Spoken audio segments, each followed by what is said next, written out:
Hello दोस्तों, welcome back to our YouTube channel Pathshala academy. दोस्तों, Indian polity की हमारी सीरीज में आज हम पढ़ने वाले हैं सेंट्रल काउंसिल ऑफ मिनिस्टर्स यानी केंद्रीय मंत्रिमंडल। ठीक है दोस्तों, तो केंद्रीय मंत्रिमंडल के बारे में जो हमारा संविधान है उसमें ज़्यादा डिटेल से नहीं दिया गया है। दोस्तों, जो भारत की शासन प्रणाली है वो संसदीय शासन प्रणाली है और संसदीय शासन प्रणाली में जो काउंसिल ऑफ मिनिस्टर्स का रोल है यानी मंत्रिमंडल का जो रोल है वो बहुत ही अहम होता है। ठीक है, अब काउंसिल ऑफ मिनिस्टर्स के बारे में संविधान में क्या दिया गया है? संविधान में आर्टिकल 74 और आर्टिकल 75 के अंदर काउंसिल ऑफ मिनिस्टर्स से रिलेटेड कुछ बातें दी गई है। उसमें मेन क्या क्या है कि आर्टिकल 74 क्या बोलता है दोस्तों कि काउंसिल ऑफ मिनिस्टर होगी वो क्या करेगी? प्रेसिडेंट को एड एंड एडवाइस करेगी, यानी प्रेसिडेंट की सहायता करेगी और उनको सलाह देगी जो भी उनके ऑफिशियल वर्क हैं। ठीक है, दूसरा क्या है कि प्रेसिडेंट किसी भी एडवाइस को रिकंसिडरेशन के लिए वापस अगर काउंसिल ऑफ मिनिस्टर्स के पास भेजती है यानी केंद्रीय मंत्रिमंडल के पास भेजती है तो दोबारा जो advice council of minister president को देगी तो वो टेंडर्ड होगी यानी बाइंडिंग होगी। ठीक है, कि बाइंडिंग होगी किसके ऊपर? प्रेसिडेंट के ऊपर। क्या है? After reconsideration advice is being binding on president, कि रिकंसिडरेशन के बाद जो उनको एडवाइस दी जाएगी वो बाइंडिंग होगी किसके ऊपर? प्रेसिडेंट के ऊपर। ठीक है दोस्तों, अब इसका बी पार्ट देखते हैं। इसका सेकंड पार्ट क्या है कि जो भी advice council of minister president को देंगे वो किसी भी कोर्ट के अंदर इंक्वायर्ड नहीं होगी, मतलब उसकी इंक्वायरी नहीं की जा सकती, उसकी जांच नहीं की जा सकती। क्यों दोस्तों? क्योंकि सीक्रेसी बनाने के लिए कुछ फैसले ऐसे होते हैं कि जो जनता के बीच में नहीं लेके आए जा सकते। ठीक है, जैसे देश की सिक्योरिटी से जुड़ा हुआ मामला है कोई, ठीक है, सेना से जुड़ा हुआ कोई मामला है, तो उसके ऊपर काउंसिल ऑफ मिनिस्टर्स अगर प्रेसिडेंट को कोई सलाह देते हैं तो उस केस में वो चीज कोर्ट के अंदर इंक्वायरी नहीं की जा सकती उसके ऊपर कि काउंसिल ऑफ मिनिस्टर्स ने प्रेसिडेंट को क्या सलाह दी है। ठीक है, या फिर उस सलाह का जो नेचर है, हो सकता है कि वो सलाह हर बार ठीक नहीं हो, गलत भी हो सकती है, तो उस केस के अंदर कोर्ट के अंदर इस सलाह के ऊपर इंक्वायरी नहीं की जा सकती। ठीक है दोस्तों, अब बात आती है आर्टिकल 75। आर्टिकल 75 क्या बोलता है दोस्तों कि जो प्राइम मिनिस्टर है वो किसके द्वारा अपॉइंट किए जाते हैं? प्रेसिडेंट के द्वारा। ठीक है, कि प्राइम मिनिस्टर की अपॉइंटमेंट कौन करता है? प्रेसिडेंट। और मिनिस्टर्स हैं, मिनिस्टर्स यानी मंत्री हैं, मंत्रियों की अपॉइंटमेंट भी कौन करता है? प्रेसिडेंट। लेकिन किसकी रिकमेंडेशन के ऊपर? जब प्राइम मिनिस्टर यानी प्रधानमंत्री रेकमेंड करते हैं कि आप इस मेंबर को केंद्रीय मंत्रिमंडल के अंदर मंत्री नियुक्त कर दीजिए, तो उनकी सलाह के ऊपर ही क्या होता है? जो प्रेसिडेंट है या फिर रेकमेंडेशन को क्या बोलते हैं? अनुशंसा, यानी उन्हीं की अनुशंसा के ऊपर जो प्रेसिडेंट होता है वो क्या करता है? किसी भी मंत्री की नियुक्ति करता है केंद्रीय मंत्रिमंडल के अंदर। ठीक है, आर्टिकल 75 के अंदर और भी प्रोविजन है, उसको हम देखते हैं। दूसरा प्रोविजन क्या है दोस्तों? पहले प्रोविजन के अंदर तो अपॉइंटमेंट आ गई, दूसरे प्रोविजन के अंदर आता है कि number of ministers, council of minister के अंदर कितने मिनिस्टर होंगे। ठीक है, पहले क्या होता था दोस्तों कि जो प्रधानमंत्री होते थे वो पॉलिटिकल सिचुएशन के अकॉर्डिंग अपनी कैबिनेट है या अपनी काउंसिल ऑफ मिनिस्टर है उसको ज्यादा लंबा रखते थे। ठीक है, क्योंकि कोएलिशन की बहुत साल तक कोएलिशन की गवर्नमेंट चली है, गठबंधन की सरकार थी, तो गठबंधन में जो भी पॉलिटिकल पार्टी सहयोगी होती थी उनको खुश रखने के लिए उनके किसी मेंबर को मंत्री बना देते थे। तो अब जो मंत्रिमंडल का काम है वो अगर ज्यादा लोगों के बीच होगा तो उसमें फैसले लेने में दिक्कत आती है, क्योंकि एक आम सहमति बनाना बहुत ही मुश्किल काम हो जाता है उस केस के अंदर।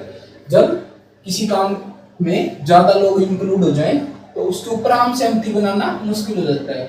तो जो सेकंड पार्ट है उसमें क्या था कि जो 91st अमेंडमेंट एक्ट है, कॉन्स्टिट्यूशनल अमेंडमेंट एक्ट 2003, उसने क्या कर दिया कि फिक्स कर दिया कि काउंसिल ऑफ मिनिस्टर के अंदर कितने मिनिस्टर होंगे, 15%, ठीक है, मेंबर ऑफ लोकसभा, कि लोकसभा की जो टोटल स्ट्रेंथ है उसमें से 15% ही क्या हो गए, मतलब उनको मंत्री परिषद के अंदर रख सकते हैं, ठीक है, या मंत्रिमंडल के अंदर रख सकते हैं, कि लोकसभा की जो टोटल स्ट्रेंथ है उसके 15% मेंबर को ही लोकसभा मतलब काउंसिल ऑफ मिनिस्टर के अंदर रखा जा सकता है, उससे ज्यादा के को नहीं रखा जा सकता। अब काउंसिल ऑफ मिनिस्टर के अंदर council of minister plus prime minister, prime minister भी इसके अंदर आ जाते हैं 15% के अंदर, ठीक है, आ गई बात समझ में।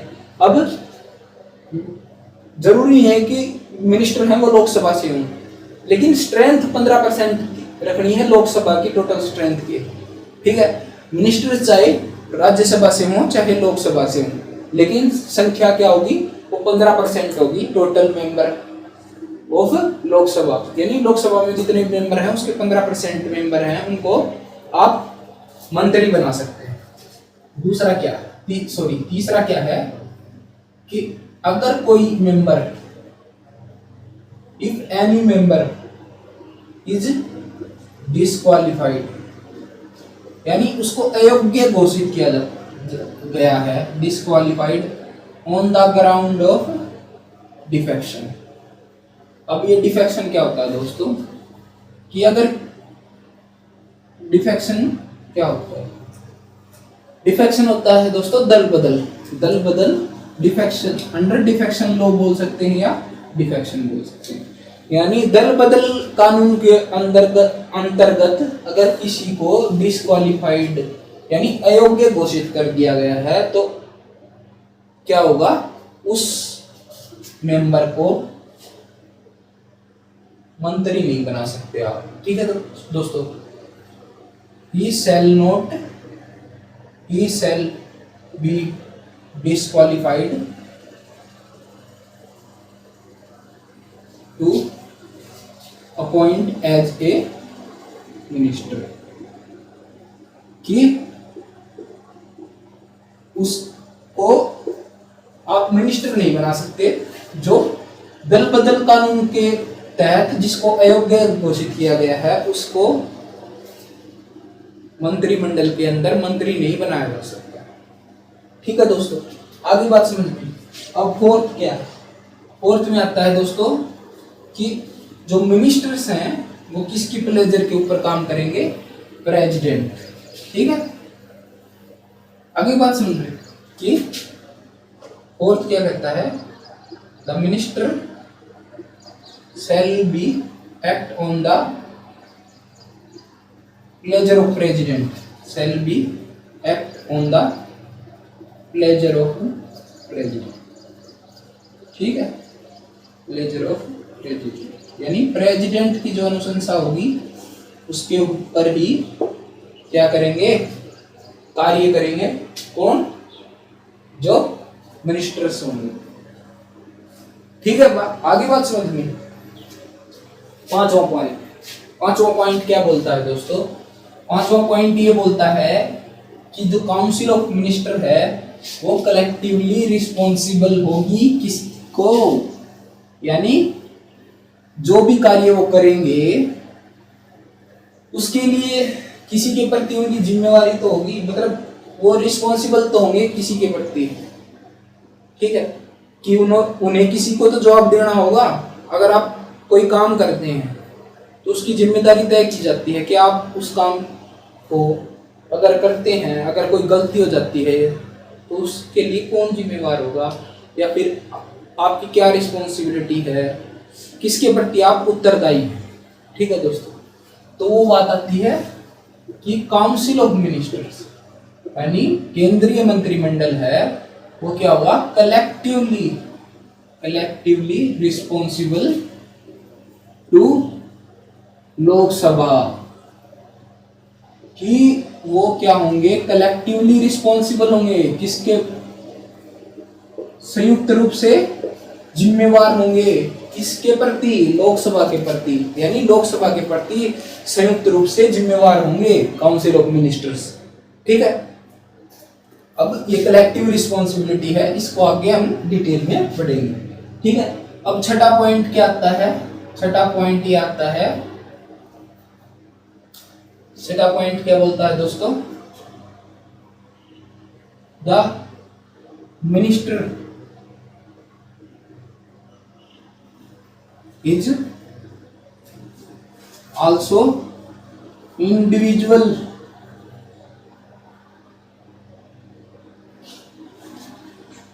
Responsible to president. प्रेसिडेंट के प्रति वो व्यक्तिगत रूप से भी जिम्मेवार होते हैं।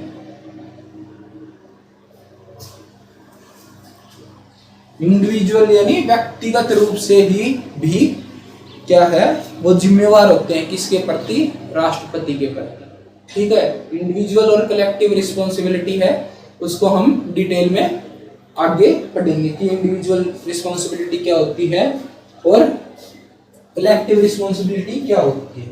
अब बात आती है आर्टिकल 77 कि आर्टिकल 77 के अंदर काउंसिल ऑफ मिनिस्टर के बारे में क्या दिया गया है। ठीक है दोस्तों, अब आर्टिकल 77 क्या होता है दोस्तों, आर्टिकल 77 में क्या बताया गया था, हमने पीछे ही पढ़ा था, किस टाइम पढ़ा था, जब प्रेसिडेंट को पढ़ रहे थे, प्राइम मिनिस्टर को पढ़ रहे थे, तब भी हमने आर्टिकल 77 का जिक्र किया था। उसके अंदर क्या है दोस्तों, आर्टिकल 77 क्या बोलता है, आर्टिकल 77 बोलता है दोस्तों कि पहला क्या बोलता है, all executive action of government of India shall be taken on the name of president, taken on the name of president, यानी राष्ट्रपति महोदय के जो नाम पे सारी जो भी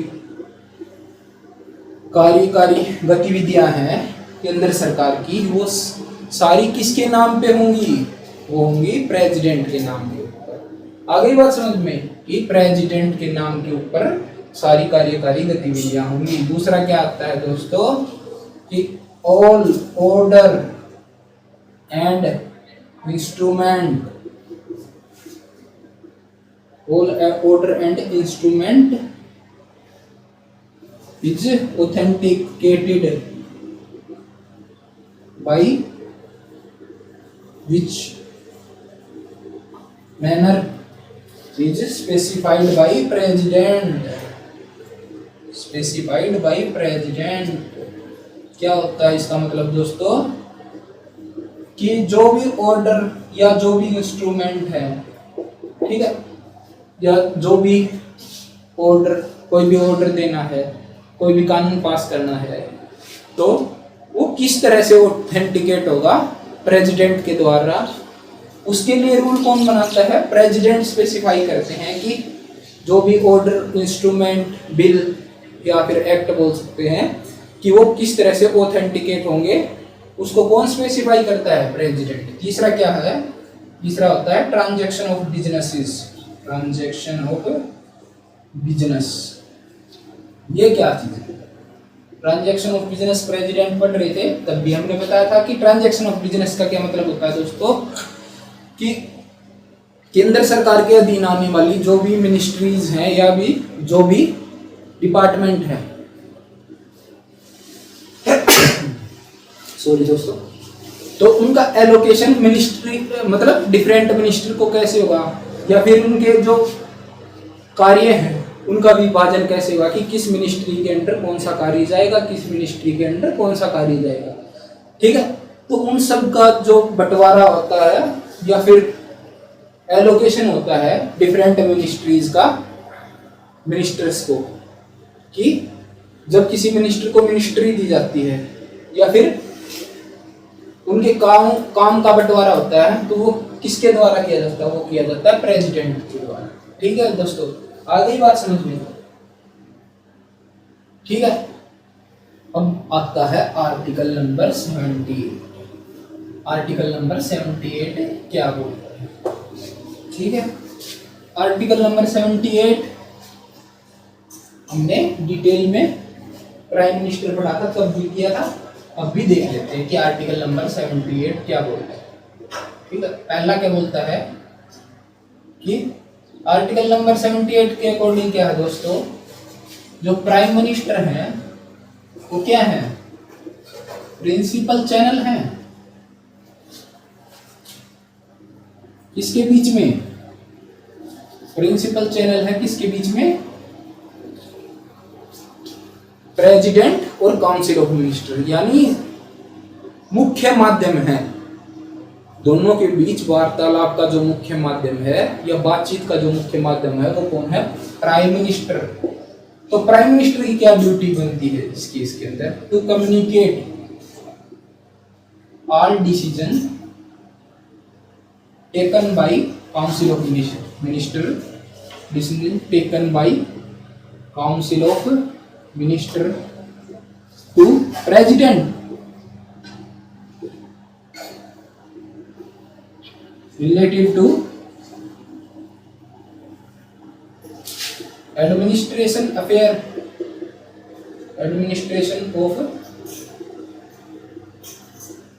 the affair of the union and proposal of legislation कि यूनियन गवर्नमेंट के जो भी एडमिनिस्ट्रेटिव अफेयर हैं, यानी एडमिनिस्ट्रेशन से जुड़े हुए जो भी मामले हैं उसके ऊपर काउंसिल ऑफ मिनिस्टर जो भी डिसीजन लेती है वो प्रधानमंत्री किसको कम्युनिकेट करते हैं? प्रेसिडेंट को। ठीक है, दूसरा क्या है? प्रपोजल ऑफ लेजिस्लेशन, यानी जो कानून बनाए जाते हैं, जिन कानून का मतलब प्रपोजल दिया जाता है वो किसको बताते हैं?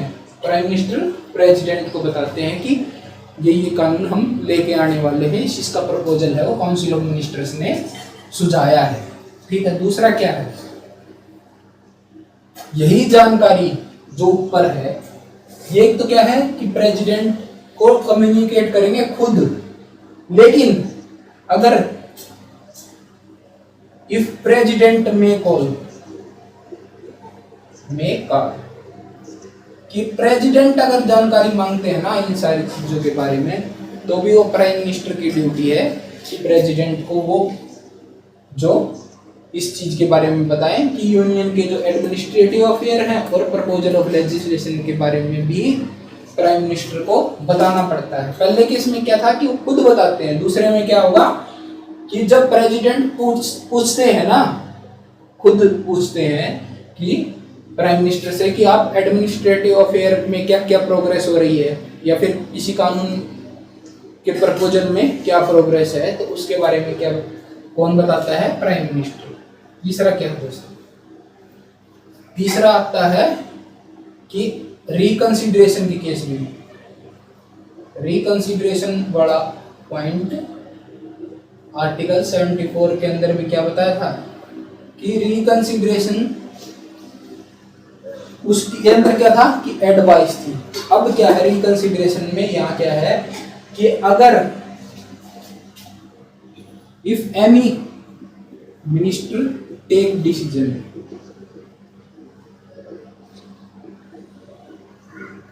अब क्या है इसमें? क्या है आर्टिकल 78 के अंदर रिकंसिडरेशन में क्या है कि कोई एक मिनिस्टर अगर किसी मुद्दे के ऊपर फैसला लेता है तो काउंसिल ऑफ मिनिस्टर का उस फैसले के बारे में क्या विचार है। ठीक है दोस्तों, तो रिकंसिडरेशन यानी पुनर्विचार के लिए पूछते हैं।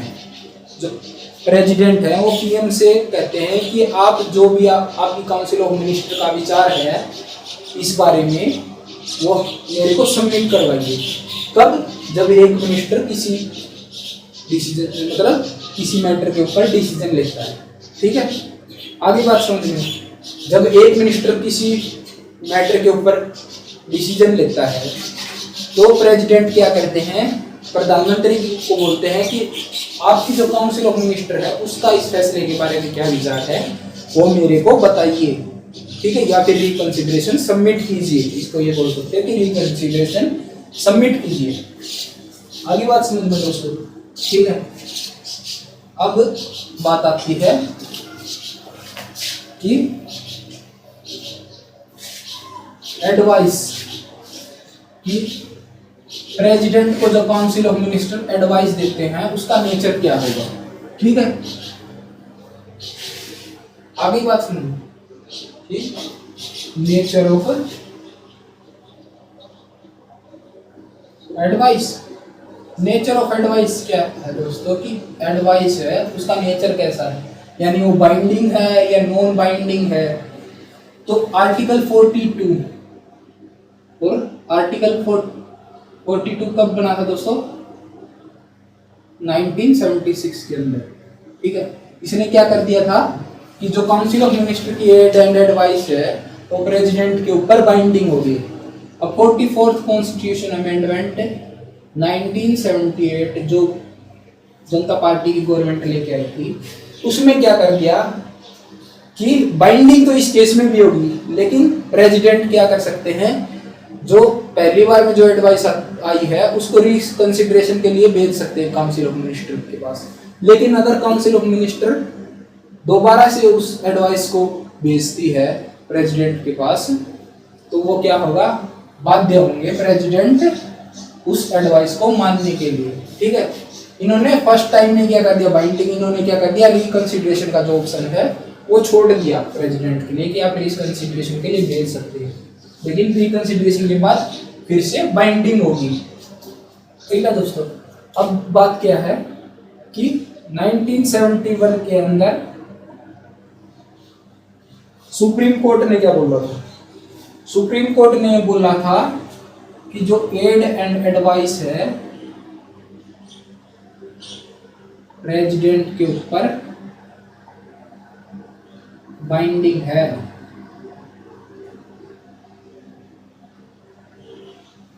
कि प्रेसिडेंट को एड एंड एडवाइस माननी ही पड़ेगी, ठीक है। और 1974 में ये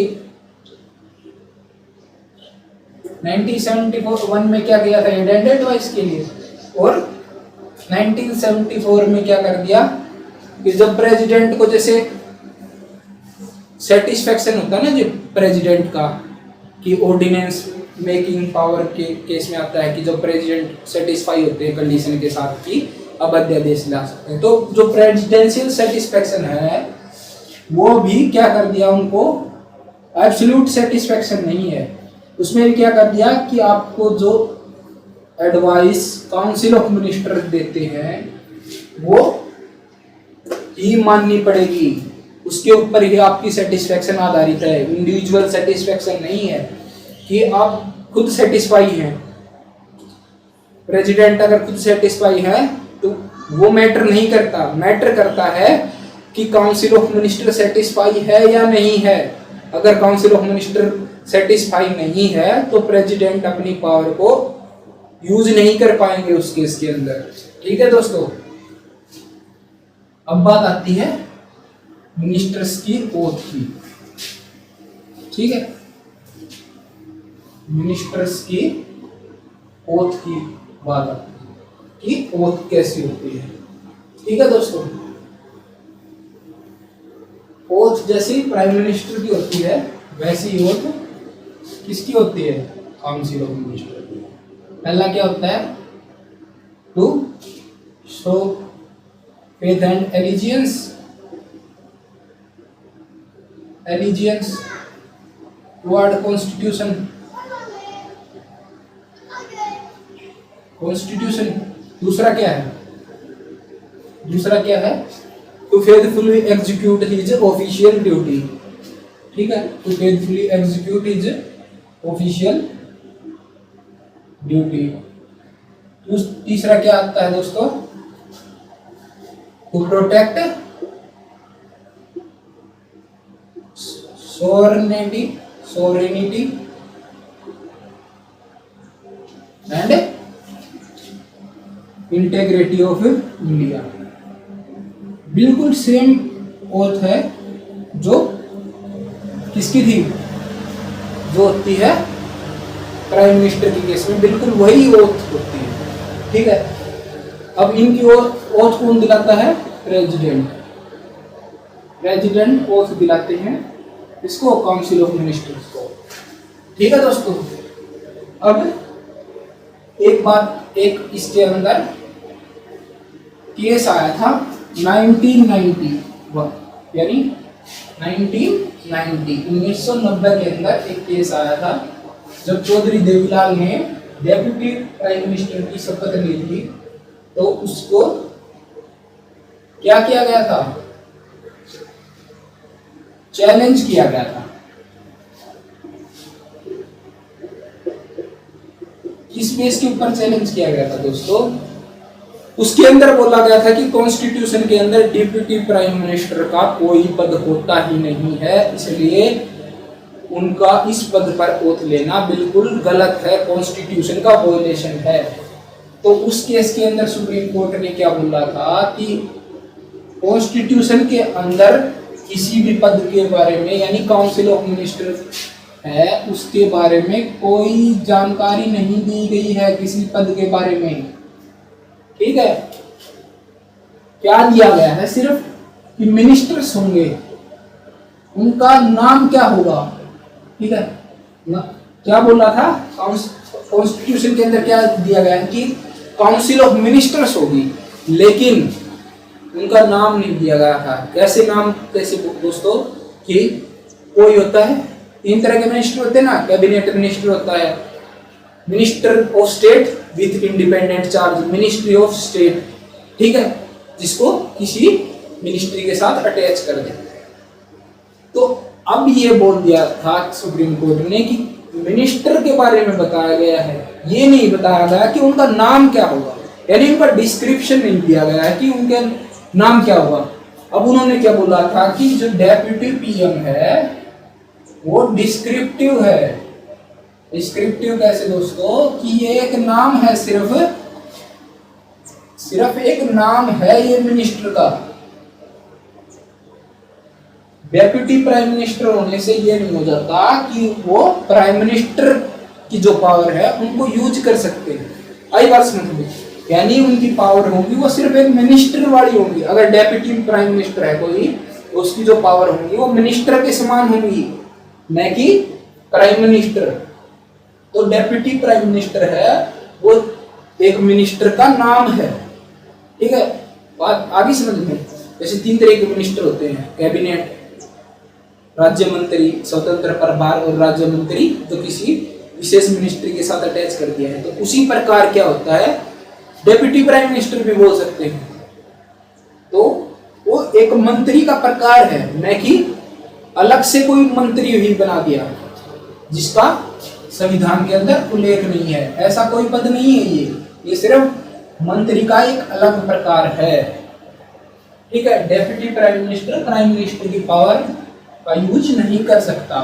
तो इस बेस के ऊपर जो पिटीशन फाइल की गई थी, या जो केस फाइल किया गया था कोर्ट के अंदर, उसको कोर्ट ने खारिज कर दिया, और जो कोर्ट है उनको वैलिड कर दिया, ओथ है उसको वैलिड कर दिया। और क्या बोला कि जब तक ओथ का मूल भाग, यानी जो ओथ लिखी गई है जिसको पढ़ते हैं, उसके अंदर कोई गलती नहीं है, तब तक ये कॉन्स्टिट्यूशन का वायलेशन नहीं है। तो इसको वैलिड कर दिया था। आगे बात समझिए। अब बात आती है दोस्तों रिस्पॉन्सिबिलिटी। अब क्या पढ़ते हैं कि रिस्पॉन्सिबिलिटी क्या होती है, collective responsibility, responsibility of council of minister. अब कलेक्टिव रिस्पॉन्सिबिलिटी का क्या मतलब है, कलेक्टिव रिस्पॉन्सिबिलिटी का मतलब होता है दोस्तों संयुक्त जिम्मेवारी, या क्या बोल सकते, इसको कैसे समझ सकते हैं दोस्तों। कलेक्ट मतलब उन्होंने क्या, एक सिंपल उदाहरण से समझते हैं इसको कि काउंसिल ऑफ मिनिस्टर है वो उन यात्रियों के समान है, समुद्री यात्रियों के समान, जो एक नाव के अंदर बैठे हुए हैं और जिनको तैरना नहीं आता। ये मतलब वो तैरना नहीं जानते और किसी नाव के अंदर बैठे हैं और वो नाव डूब गई। ठीक है, वो गलती है चाहे किसी की भी हो, ठीक है, किसी की भी गलती से डूबी हो, लेकिन मरेंगे सभी, उसके अंदर जो बैठा है सब मरेंगे। ठीक है, आगे बात समझे। तो कलेक्टिव रिस्पॉन्सिबिलिटी का मतलब क्या है दोस्तों, कि जो भी डिसीजन सरकार द्वारा लिए गए हैं तो वो हर मंत्री की जिम्मेवारी बनती है कि उनको आप सेशन के अंदर यानी हाउस के अंदर भी आप उसको सपोर्ट कीजिए, ठीक है, और आउटसाइड द हाउस भी आपको सपोर्ट करना होगा उसको। ठीक है, ये मैंडेटरी है, अनिवार्य है ये, कि काउंसिल ऑफ मिनिस्टर ने अगर कोई डिसीजन लिया है तो सभी मिनिस्टर की ये जिम्मेवारी बनती है कि उसको हाउस के अंदर और हाउस के बाहर दोनों जगह उनको सपोर्ट करना पड़ेगा। अगर किसी मिनिस्टर की राय अलग भी है, ठीक है, ओपिनियन अगर डिफरेंट भी है, तो भी क्या होगा, उनको सपोर्ट करना पड़ेगा। अगर सपोर्ट नहीं करेंगे तो आपको रेजिग्नेशन देना होगा मंत्री पद से। आगे बात समझिए, अगर आप सपोर्ट नहीं करते उस फैसले को तो आपको रेजिग्नेशन देना होगा उस केस के अंदर। ठीक है, ये होता है कलेक्टिव रिस्पॉन्सिबिलिटी, यानी अगर कोई डिसीजन काउंसिल ऑफ मिनिस्टर लेती है तो उसको सपोर्ट करना पड़ेगा। दूसरा क्या केस है, अगर लोकसभा यानी अगर लोकसभा डिसॉल्व होती है तो उस केस के अंदर जो काउंसिल ऑफ मिनिस्टर है, पूरी काउंसिल ऑफ मिनिस्टर को रेजिग्नेशन देना होगा, इस्तीफा देना होगा पूरी काउंसिल ऑफ मिनिस्टर को। ठीक है, यानी अगर सदन के अंदर बहुमत साबित नहीं कर पाते किसी फैसले के ऊपर काउंसिल ऑफ मिनिस्टर, तो पूरी काउंसिल ऑफ मिनिस्टर को इस्तीफा देना होगा उस केस के अंदर। कोई बच नहीं सकता उसमें, सभी को इस्तीफा देना होगा। ठीक है, अब क्या है दोस्तों, अब बात आती है इंडिविजुअल रिस्पॉन्सिबिलिटी की। इंडिविजुअल रिस्पॉन्सिबिलिटी क्या होती है दोस्तों? इंडिविजुअल रिस्पॉन्सिबिलिटी में आती है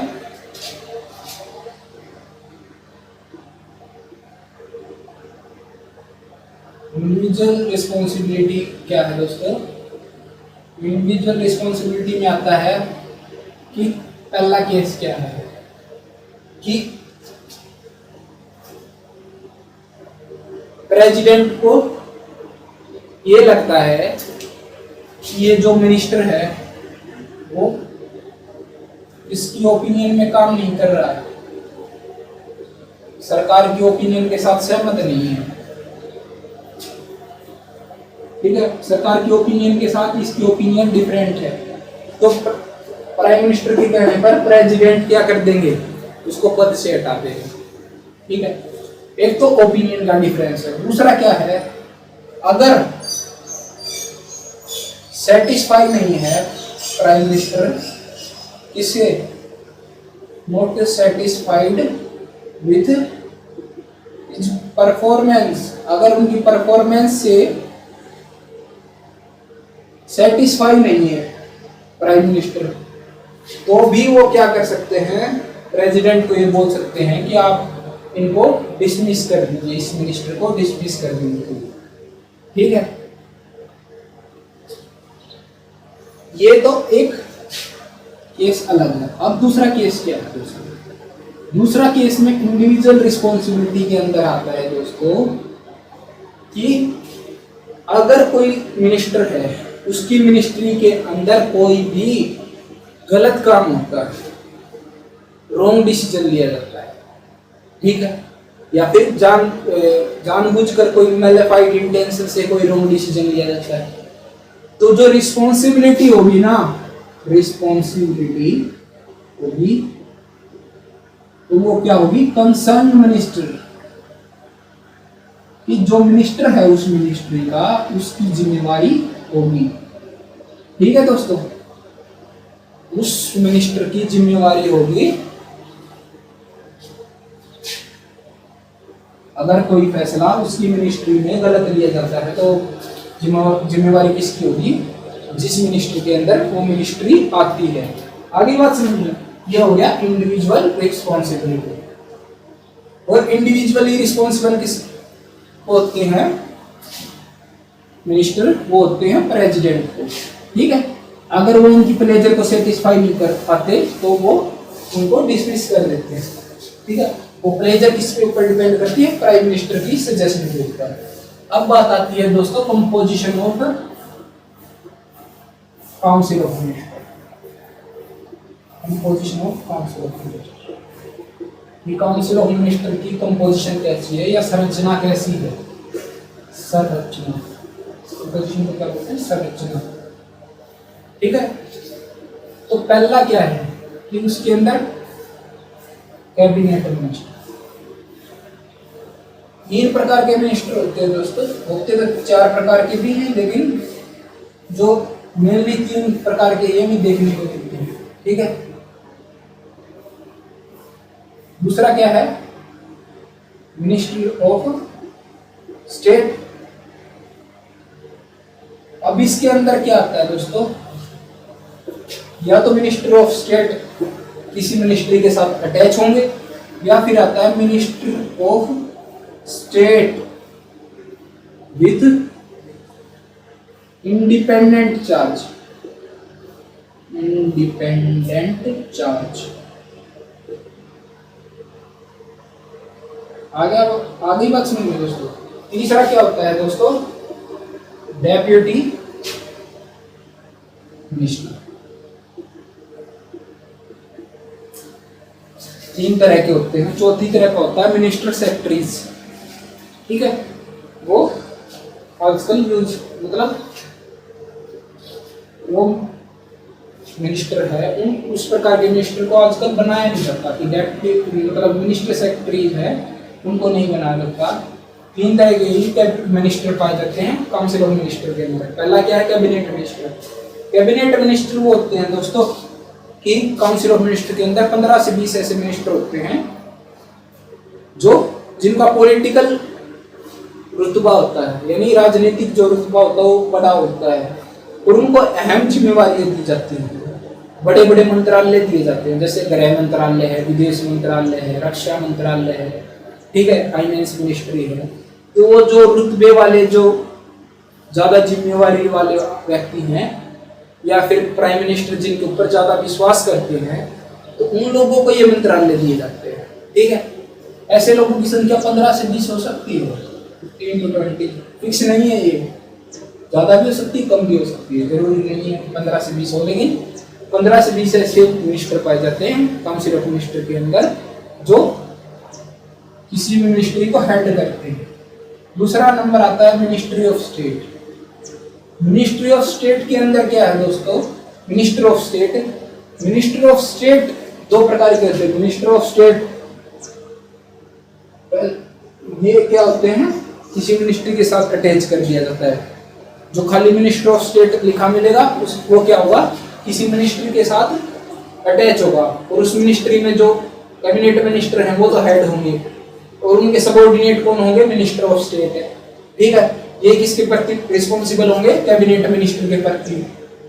ठीक है, इनको या तो कोई मंत्रालय दिया मतलब डिपार्टमेंट दिया जा सकता है मिनिस्ट्री के अंडर, या फिर इनको कोई स्पेसिफिक काम दिया जा सकता है।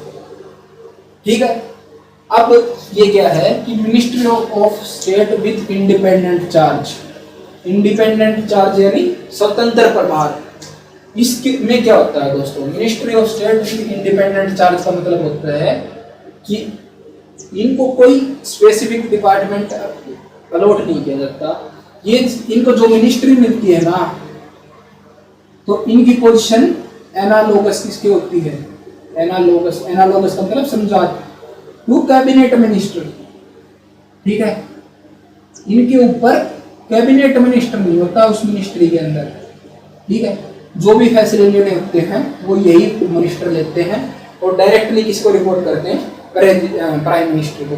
आगे बात समझ में, इसमें तो क्या है, ये कैबिनेट मिनिस्टर के सबऑर्डिनेट है, किसी मिनिस्ट्री के साथ अटैच कर दिया जाता है। इसमें क्या है, उनको किसी मिनिस्ट्री के साथ अटैच नहीं किया जाता, उनको इंडिपेंडेंट चार्ज दे दिया जाता है कुछ मिनिस्ट्रीज का, और उस केस के अंदर इनकी पावर कैबिनेट मिनिस्टर के बराबर होती है।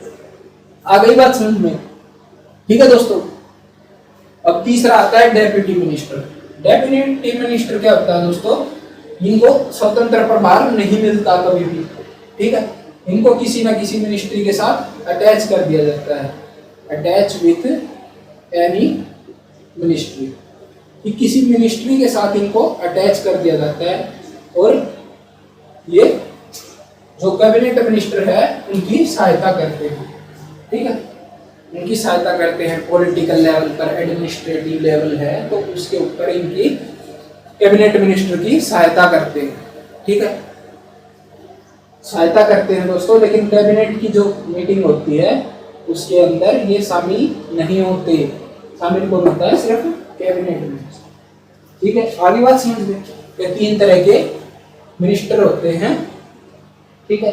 चौथा जो कैबिनेट मिनिस्टर सेक्रेटरीज है वो 4th टाइप का होता है, लेकिन वो बनाया नहीं जाता। मतलब ये जो मिनिस्टर का टाइप है उसका जो भी काम है उसको अब फॉर्म या फिर इस पोस्ट को फॉर्म नहीं किया जाता या कंस्टिट्यूटेड नहीं किया जाता, जो 4th टाइप बताया था। तो आप 3 टाइप है उनमें याद कर लेना, यही 3 टाइप आजकल ज्यादा चर्चा में है या ज्यादा यूज किए जाते हैं। 4th टाइप है वो 1970 के आसपास यूज किया जाता था, उसके बाद उन मिनिस्टर को फॉर्म नहीं किया गया या फिर उस प्रकार के जो मिनिस्टर हैं उनको कोई जिम्मेवारी नहीं दी गई, ठीक है। अब बात आती है दोस्तों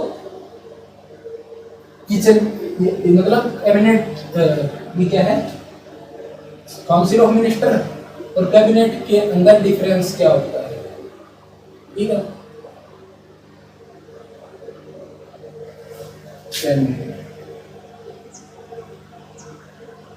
देखो काउंसिल ऑफ मिनिस्टर के अंदर बहुत सारे मिनिस्टर होते हैं, 60 से 70 हो सकते हैं। इसमें क्या होते हैं, 15 से 20 होते हैं। इसमें मतलब सब तरह के लोग शामिल होते हैं, कोएलिशन गवर्नमेंट वाले भी होते हैं। इसमें क्या है कि जिनके ऊपर ज्यादा विश्वास करते हैं ना प्राइम मिनिस्टर, उनको ये बड़े बड़े मंत्रालय दिए जाते हैं। इसके बारे में तो आर्टिकल 74 और 75 इनके बारे में जो लिखा गया है ना वही है। इसमें जो आर्टिकल 352 के अंदर कैबिनेट के बारे में दिया गया, 352 यानी 352 के अंदर कैबिनेट के बारे में दिया गया था कि कैबिनेट क्या है, वो काउंसिल ऑफ मिनिस्टर्स में से ही कुछ ऐसे मिनिस्टर होंगे जिनके ऊपर प्रधानमंत्री ज्यादा विश्वास करते हैं, उनको अहम मंत्रालय दिए जाते हैं, ठीक है। विश्वास वाली ये जो कंडीशन है ये लिखी नहीं होती, लेकिन क्या लिखा होता है कि काउंसिल ऑफ मिनिस्टर के अंदर से ही कुछ एक स्मॉल अलग से एक काउंसिल ऑफ मिनिस्टर बनाई जाती है जिसको कैबिनेट बोलते हैं, ठीक है। कैबिनेट का क्या काम क्या होता है कि जो महत्वपूर्ण डिसीजन है उनके ऊपर जो प्रधानमंत्री उनको सलाह देते हैं, पॉलिटिकल लेवल पर भी सलाह देते हैं, एडमिनिस्ट्रेटिव लेवल पर भी सलाह देते हैं। कोई बड़ा फैसला लेना है देश के अंदर तो उसके अंदर भी जो कैबिनेट है वो सलाह देती है इसको, प्रधानमंत्री को, या फिर उनकी सहायता करती है, ठीक है। अब एक छोटा सा और वो आ जाता है कि किचन कैबिनेट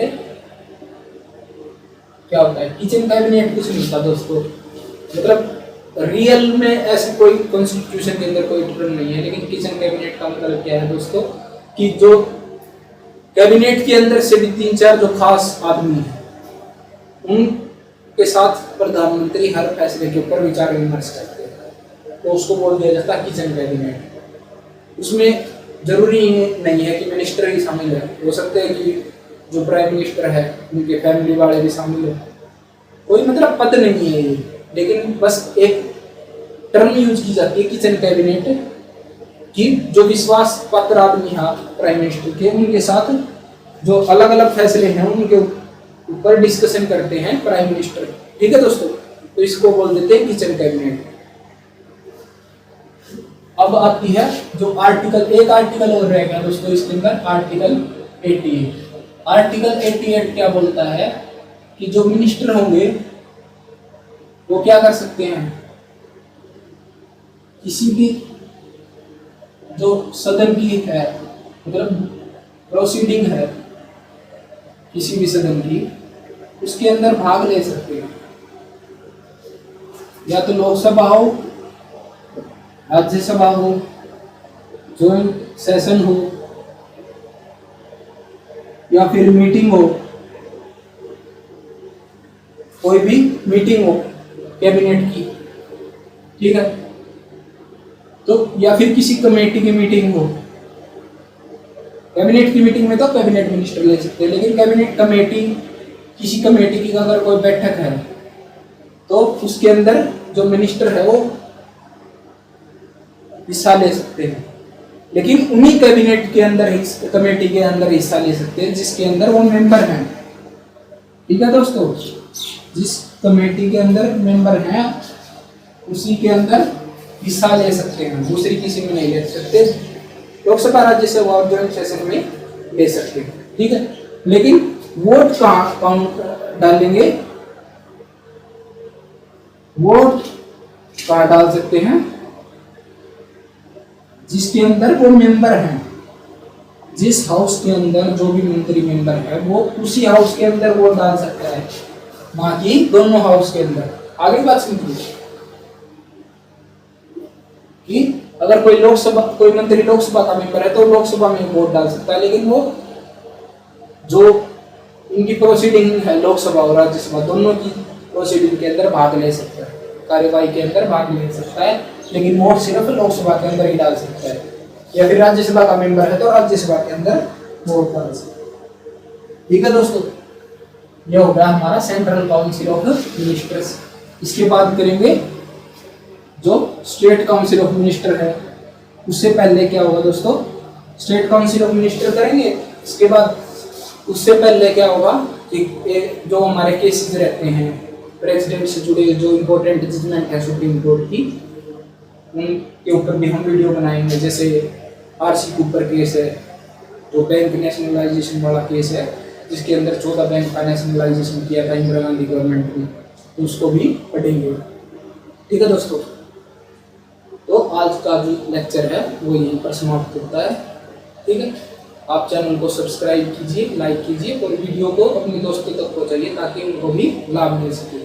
ठीक है दोस्तों, और अगर कोई कमी है, अगर कोई टॉपिक आपको समझ नहीं आता या फिर किसी पॉइंट के अंदर कुछ बात समझ नहीं आ रही, तो कमेंट में आप हमें बता सकते हैं, फिर से उसके ऊपर आपको एक या तो वीडियो बना देंगे या फिर मैं आपको जो हमारी जो ईमेल आईडी है वो शेयर कर दूंगा।